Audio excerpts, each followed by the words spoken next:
if we just did a panel, it was kind of emotional and you feel it as you're doing this, but then you get the panel and there's 3,000 people in the room and just this energy of it. So it's bittersweet. Yeah. And you're in a very unique position because Steven is around, but you're technically in the current timeline the last OTA member standing. Mm-hmm. And where does that leave you? Where does that leave you in terms of the team, in terms of your personal life? Because we also haven't yet seen your second son come into the picture. So how does your life change going forward? Well, some of that we'll see. Obviously, you don't have an Oliver Queen without Diggle someplace near his side, so that's part of our season.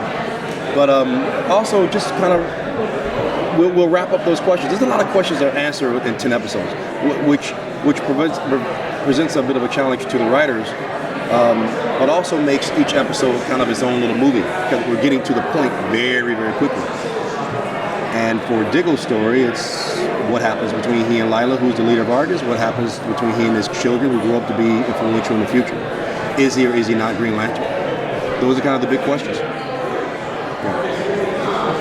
On that subject, because there's been all these scenes set, and this past season, your stepdad is literally named Stewart, so your John Stewart Diggle. Yeah. I mean, what are the chances that color green is part of Diggle's future in the final season?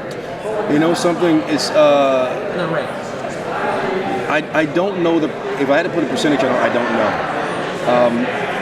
But it better be a big payoff, guys. This has been 6 seasons of them talking about this. Have you seen the new wardrobe? The new costume just came out? It's like another nod, right? It's like of all the colors. Now he has a green helmet, a green piping in his suit. So yeah, these things will be answered, and I think you guys will be happy with it. Yes, okay, I'll take that as a yes. I mean, you'll be happy with it. What did you think about when you heard about kind of the new timeline and the flash forwards, and how do you like that for the character that we find out? And some things are preordained sort of from the comic books and stuff, but the idea that Diggle's got these 2 sons that are now, maybe not what you might want Diggle's sons to be, at least one of them. Yeah. What do I think about that in terms of just where the story goes with that? Yeah. I think that's great.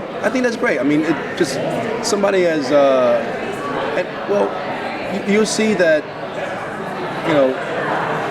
if anyone should have a home that is somewhat in order and everyone's kind of in line, you would think it would be Diggle. And you find out this season that none of that happens for Diggle in the future, right? So, and I think that's great. That's the curveball. You want. That's far more interesting, I think, for his arc. But we answer the question as to why and where they are. I don't want to give out too much away about these brothers, but they're pivotal, and you find out what Diggle had to do with it. Suffice it to say, he passed down some of his daddy issues or stepdaddy issues. Yeah, and we'll be ironing some of that out too, right? Like you said, he's ultimately a steward. He didn't take the name.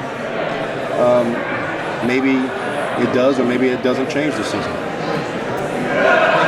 final season, you have a bucket list of things you want to do that you have to write. Besides certain ring, are there things that have been on the bucket list that you will get to see without getting any spoilers? Yeah, what goes on with he and Lila is really important to me.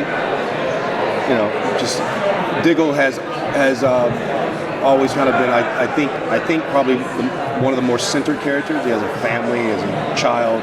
He's about probably, I've always seen him as like 3 to 5 years ahead of Oliver, just in terms of his development as a vigilante and as someone who balances this family life and vigilantism, right? And he's done it well. So I think we have to answer that question. She's the leader of Argus, which I wouldn't call them nefarious, but they're what kind of corporation they are. So I think we have to answer that. What happens with that relationship? Is there a character you would like to see most return for the final season? Would there be one? Is there a character that you would like to see most return for the final season? Yeah, I've always been partial to Mono Burnett and Deathstroke. It's just me personally. You know what I mean? I've always just loved that character and loved his portrayal of it. I just can't imagine anyone doing it better. He just season 2, I think, was our best season, and it's in no small part because of mine. He was incredible. Yeah. Well, I know there's not much you can say about the prices, but it's one of those iconic shows of all. It is. What is it like for you after 8 years to be part of, get to be part of that as Arrow goes on? It's just one more thing that is like, wow. I mean, man, nobody could have called this, right? I mean, and it's just lightning in a bottle over and over and over and over and over again. So you just kind of realize that, and you become real grateful for it, and just go, okay, thanks. You're excited, basically. Very much so, and grateful.